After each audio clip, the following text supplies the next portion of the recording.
I want to share something with you that I noticed last night. That Peterson book I was reading, I was Yes. talking about.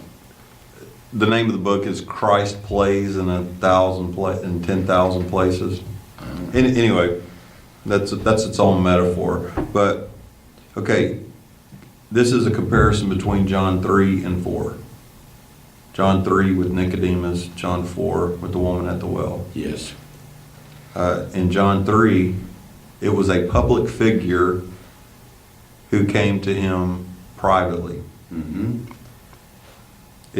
In John 4, it was Jesus' public reputation that was being threatened by the private meeting, right? So, Okay. and so it was Nicodemus who was putting his reputation on the line, and it was Jesus who was putting his reputation on the line. He was a man, she was a woman. He represented everything about religion. She represented everything that wasn't religion. At the end, he didn't get it. At the end, she got it. And she responded. And she went with it. You know, we believe Nicodemus probably came around too, but it's neat to compare them like that, to see that even in those stories, Jesus has a way of flipping it around to say, you used to look at the religious leaders and say, these are the guys that you need to listen to.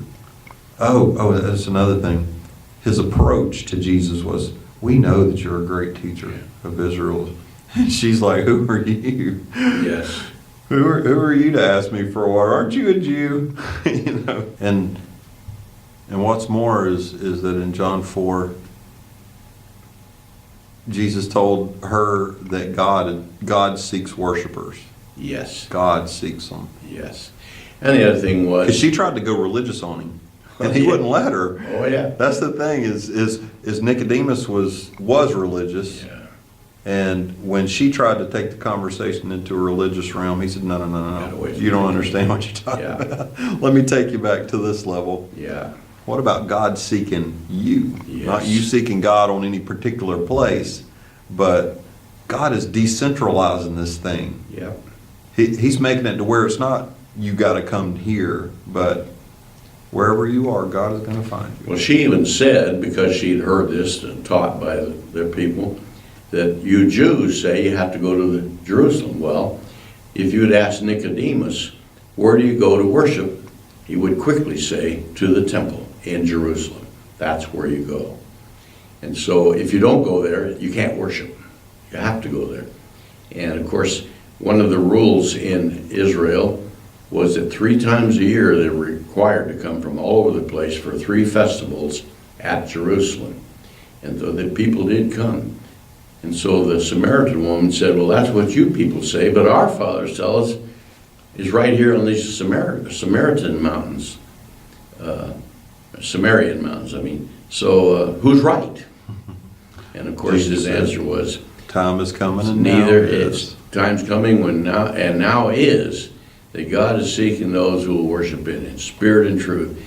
So it's not a place to go to, it's a position of the heart. That's where I came to that. Start off here, we're talking about the word Baruch, which means kneeling before God and acknowledging that He is the source and the wellspring of everything that we need. Yeah. That's what the Hebrew word Baruch, which is translated blessed, means. Yeah, and that's something that I didn't specifically say in my little testimony here, but it's exactly what I came to find out, that I was taught religion is a performance Yes. that you do for God, and you said that earlier too. But that idea of Baruch is just acknowledging that God is who He is, and it's like that phrase of mine that I've shared with you before, like it or not. God just is. He Yes. is the Creator. Jesus is the Messiah, and truth is truth, Yeah. whether you acknowledge it or not. And it's It's good if you acknowledge it. It's kind of like what that passage in Peter I mentioned yesterday in the sermon. If you're being saved, it's right on. But if you're not, it's a stumbling stone. Yes.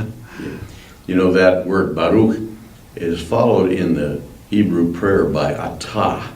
And atah is translated you. In fact, if you're speaking Hebrew and you want to say to someone you, if it's to a man, you'd say atah. That means you. So Baruch atah. Atah means you are the wellspring and the source of everything that's good. It's the first word of that prayer is an acknowledgement that God is the source of what we need. So it's important that that word atah is put in there. This is not just there is a source. It says you are the source, speaking to God. And then it says Hashem, which means the name. That's one of the ways that Israelites speak to God. They call him the name. We see in our translation, blessed be the name of the Lord. It would be Baruch Atah Hashem Adonai. Blessed be the name of the Lord. And that's simply an acknowledgement. The Lord said, if you acknowledge him, he'll direct your paths. That's what Proverbs says. Acknowledge the Lord and he will direct your path. If he directs your path, can you go wrong? You always go where you need to go if he's giving you direction, providing you're listening to his direction. But if someone else is directing your path, not God, where are you going to end up? Who knows? Goes every which way. So you can't beat acknowledging God. And that's all that word really means. Baruch atah Adonai Hashem. You, God, you the Lord, are our source and our wellspring, the name.